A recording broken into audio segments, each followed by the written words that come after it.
Hey everybody, what's happening? I am DeoGenZ, and it is time for the last attraction in Wish Park. From Wonders Beyond. Okay, let's get going. What do you have to say for yourself, Umbreon? What's going on here? You won't be able to go back to the ground after playing this attraction too much. Interesting. Well, he seems alright. Whoa, no he doesn't. What the? He was just over there and he hover teleported? What game are we going to be doing? What attraction is waiting for us ahead? Has a bunch of floating Pokemon all over the place. Huh. Stunkies prancing around in the air. Weird. What an interesting attraction this would be. What it is, I wonder. All these floating Pokemon are kind of strange, though. Ah, a Shinpora. Or Siliglyph. A Seaglyph. Hard to believe, Pokemon oppose us that have come this far. What were Cofagrigus, Chandelure, and Gothitelle doing? This flight zone is the Wish Park's final defense. My attraction, Flight of Fancy, won't fare like the others. So you think, Seaglyph. Silly-glyph, I like to call it. Okay, we're gonna be flying. If the gliding Pokemon or floating Pokemon weren't enough of a hint. Blue rings give us speed boosts, and we gotta get the most gems. Alright, let's go back to our original pal who started this PokePark journey in the very first edition of this game, Pikachu. Oh my goodness! This is like freaking Pokemon Galaxy! This is like Super Mario Galaxy and Pokemon combined, in like the best parts too. This, I don't even think Mario got to fly like Pikachu is soaring through the sky here. But it's just like, whoa, there's Cubchoo. It's just, look at the Wailord. It's just like trying to collect star bits, but instead of pointing boringly with your Wii remote at the screen, you're flying Pikachu! Oh, and I love the scenery in the background. Those planets totally look like something out of Mario Galaxy. This has to be the #1 attraction. Whoa, was there a Ferrothorn on that archway, did I see? Ah, Mareep, how many of them can you count? Don't count too many, you might sleep on the track and fall into oblivion. Whoa, look at that diamond planet over there. There's so much coolness everywhere! Oh, I love this place. This has to be hands down my favorite attraction ever. You know, there was a flying attraction in the original. Jeez, look at that giant crustal in the original PokePark, but nothing as fun as this. Seismitoad! Oh, that's so cool. It's like he's totally sending us more star bits. I know they're gems, but I can't not think of them as star bits. This is way too much of a ripoff from Mario Galaxy, and I love it. You know, I said that perhaps in previous episodes, Nintendo should consider making a Pokemon game ripoff of Smash Bros. That's all Pokemon, and that's it. But forget that. No. I want Pikachu Galaxy now. Immediately. I want that by holiday 2012. Pikachu Galaxy needs to happen now. That was incredible. Great freaking attraction. What a finally awesome ending to Wish Park's dreaded 4 challenges. Oh, that's great. And you can play this in multiplayer, so it's very fun to revisit. Awesome. Well, we know from all the past enemies. Just because you beat the flight of fancy doesn't mean you won. Ring that bell or the Pokemon will be captives of Flight Zone. The real battle starts now. Yes, the other adversaries of Wish Park didn't let us ring that bell until we faced them in a battle of some sort. So, let's switch it up to Pikachu, because Sigilyph, or I don't know, pronunciation in the comments below, please. That thing with the unknown on its head is partially a flying type. So, when we do get to wherever it is hiding out, Pikachu will blast it away with thunderbolts. Yeah, it's hiding up at the very top of a long, dwindling tower of many Pokemon impediments for us to get over. The twirling tower of Sigilyph. Maybe that's how you say it. Sigilyph? Sigilyph. I don't know, Sigilyph sounds better, so it's going to be his name for this episode. We will get the official ruling after you all comment. Damn Pawniards, get out of my way. I have got a battle to go to. A real battle. Among Us! I didn't think their blast radius would be so large. Get out of my way. Got freaking blasted by Stun Spore anyway. Would have been just better to hop over him. Oh, shit. We actually have to take on Seismitoad? Yeah, we do. That's too far of a jump. There's no way we could make that. Ooh! Where's his health bar? How do we know if we're even doing effective damage on him? Oh boy.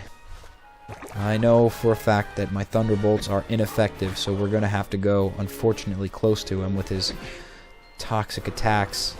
And use Iron Tail. Stay down, please. I don't know where your health is. Stop!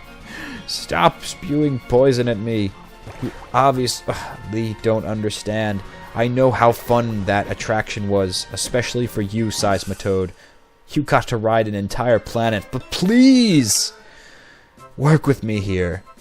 I know you want to smash planets until the end of time to give out those awesome shining gems to Pokemon, but you have to understand, not only will PokePark be destroyed, but the whole space-time continuum, fabric, cloth, blanket, whatever you want to call it, is going to be destroyed by Darkrai's Dark Vortex.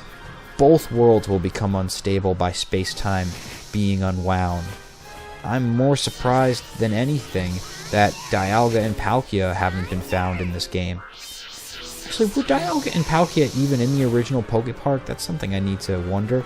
I don't remember them doing anything significant if they were. I remember there was a Dialga rock, but that was about it. It would make more sense if they suddenly appeared here.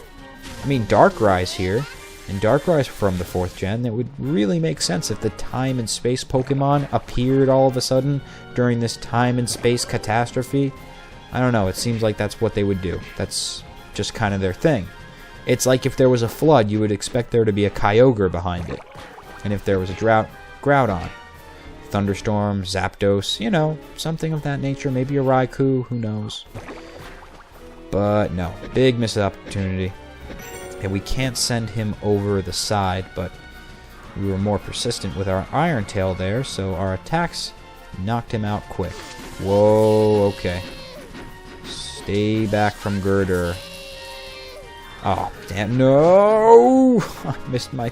Come on, chance. Alright, not too far off, not too far off. That's good. Keep it going, keep it going.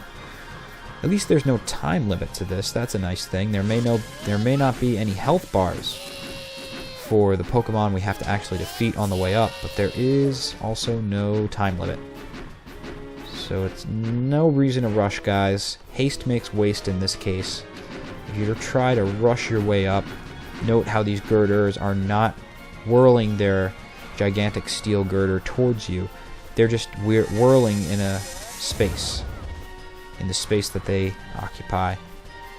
So, you don't really have to worry about them coming at you. Just be patient. Oh, jeez. Don't get killed by Drudgen. and stand your ground with Thunderbolts when you can. Because Seismitoad, that's going to be no good for. But trust me, you're going to want to use Pikachu here because Siegelift will perish very quickly. We will pwn his flying unknown ass without him even knowing, because Thunderbolt deals massive damage. As you remember from past episodes, we've been training it up to be super strong. So even in that case where our enemy wasn't shocked by our Thunderbolt directly, but there, he just got hit by the side of it, and he's already out. So Thunderbolt is effective on Drudgeon, but get in Iron Tails when you can. Now the real battle begins. So, you have made it this far. There's no way around this. I am now your opponent. By the way that he said that, it sounds like he doesn't really want to take us on. Oh, so what do you know? The Unknown Eye is actually the head of the Siegelift. I thought it was just kind of an antenna attachment. Man, that's a beautifully terrifying attack. Some kind of... Whoa! It's an also awesome and cool color attack, but you don't want to touch it. Don't taste that, rainbow people, because it will burn your tongue off. Whoa! That was a psychic wind force of some sort. He's got a lot of awesome moves, but our one trusty Thunderbolt is all we need to take that fool down. Now let us ring that wish bell. Your mad PokePark shenanigans have gone on long enough. Oh, how could this be? How could I have lost? And the one linchpin of all of PokePark, the drawbridge that goes up for enemies even when they don't want it to. These are the most honorable enemies that I've ever faced. Really, you gotta watch Yu Yu Hakusho and then see some of the dirty, disastrous tricks that some of those demons pulled off. It was despicable, to say the least. And they were not so generous as to say, "Oh, you beat me, fair and square, so boom, you can cross this bridge to victory." No, they would burn that bridge before you even got there, so there was no option for it. But that's hardcore anime, and this is Pokemon. Remember, ages 5 to 10, this game is mainly based for those people. Master, I'm sorry, Master. Oh, how horrible. PokePark it's coming together. The entrance to Wish Palace is going to be opened. Why is that so horrible? If PokePark comes together, do you know how much time I'm going to be able to save in walking distance? I think this is wonderful. This is like connecting up Great Adventure and Hurricane Harbor and the Safari Park all with one convenient 4-way or 3-way bridge. I'd say a 4-way bridge, one to go to all those, or 3 to go to all the parks and 1 to go out to the parking lot. You know, if that's the equivalence of what we've just done here. So why is that a bad thing? Siegelift, unknown clone, who knows? Evolution of unknown, freaky thing from the sand ruins. Oh well, we defeated him. And it serves our purpose to connect to Wish Palace because... or PokePark to open Wish Palace, because that's where Darkrai is hiding out. We'll finally be able to save our friend Piplup. And, more importantly, liberate all the Pokemon of PokePark and make sure that Dark Vortex doesn't swallow us all whole.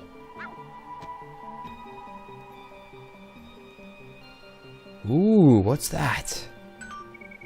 It's... a Shine Sprite! No, I'm kidding. It looks like a Shine Sprite, though. And it also has that Noki Bay thing, where if you look up towards the sun, or you get transported with a beam of light.